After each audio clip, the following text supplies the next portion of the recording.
തൊണ്ടി മുതൽ തിരിമറി കേസിൽ ആന്റണി രാജുവിനെതിരായ ശിക്ഷാവിധി മരവിപ്പിച്ചു. തിരുവനന്തപുരം സെഷൻസ് കോടതിയാണ് കീഴ്ക്കോടതി വിധി താൽക്കാലികമായി മരവിപ്പിച്ചത്.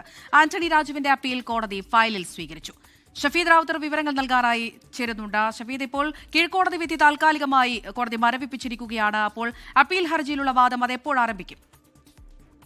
അമൃത, ഫെബ്രുവരി 6 തിരുവനന്തപുരം സെഷൻസ് കോടതി ആന്റണി രാജു പ്രതിയായിട്ടുള്ള തൊണ്ടി മുതൽ തിരിമറി കേസിൽ അപ്പീൽ ഹർജിയിൽ വാദം തുടങ്ങുക. ജനുവരി 3 നെടുമങ്ങാട് ജുഡീഷ്യൽ ഫസ്റ്റ് ക്ലാസ് കോടതി മുൻ മന്ത്രിയും അതേപോലെ തന്നെ MLA യുമായിരുന്ന ആന്റണി രാജുവിനെ 3 വർഷം തടവിനും 10,000 രൂപ പിഴയും ശിക്ഷയ്ക്ക് വിധിച്ചത്. ഈ ശിക്ഷ റദ്ദാക്കണമെന്നാവശ്യപ്പെട്ടാണ് തിരുവനന്തപുരം സെഷൻസ് കോടതിയിൽ ആന്റണി രാജു അപ്പീൽ ഹർജി സമർപ്പിച്ചത്. അപ്പീൽ ഹർജി നിലവിലിപ്പോൾ കോടതി ഫയലിൽ സ്വീകരിച്ചിട്ടുണ്ട്. മാത്രവുമല്ല, ഇക്കാര്യത്തിൽ പ്രതി കുറ്റക്കാരനാണെന്നുള്ള കാര്യത്തിൽ വാദം ഫെബ്രുവരി 6 പരിഗണിക്കും. ഇതോടൊപ്പം ആന്റണി രാജു അയോഗ്യനാക്കിയ നടപടി അത് തുടരും എന്നുള്ളതാണ് ഏറ്റവും പ്രധാനപ്പെട്ട കാര്യം. തൊണ്ടി മുതലായ അടിവസ്ത്രത്തിൽ തിരിമറി നടത്തി പ്രതിക്ക് ശിക്ഷയിൽ നിന്ന് രക്ഷപ്പെടാൻ അവസരമൊരുക്കിയെന്ന കേസിലാണ് നെടുമങ്ങാട് കോടതി ശിക്ഷ വിധിച്ചത്.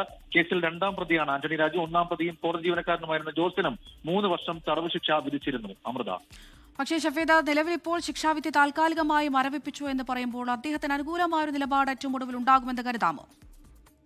സാധാരണഗതിയിൽ ഇത്തരം കേസുകളിൽ, അതായത് കീഴ്ക്കോടതിയിൽ അപ്പീൽ നൽകുന്ന അപ്പീലുമായി ബന്ധപ്പെട്ട മുകൾ കോടതിയിലേക്ക് പോകുമ്പോൾ സ്വാഭാവികമായ നടപടി മാത്രമാണ്. ഇതിപ്പോൾ ഒരു ജനപ്രാതിനിധ്യം അടക്കമുള്ള കാര്യങ്ങൾ ഉള്ളതുകൊണ്ടാണ് ഇതോടൊപ്പം ആന്റണി രാജുവിനെ അയോഗ്യനാക്കിയ നടപടി തുടരാനും അതേസമയം കുറ്റക്കാരനാണെന്ന് കണ്ടെത്തിയ കീഴ്ക്കോടതി വിധി അത് താൽക്കാലികമായി മരവിപ്പിച്ചുകൊണ്ട് അക്കാര്യത്തിൽ വാദം കേൾക്കാനും നിലവിലിപ്പോൾ തിരുവനന്തപുരം സെഷൻസ് കോടതി തീരുമാനിച്ചത്. അമൃത, ശരി.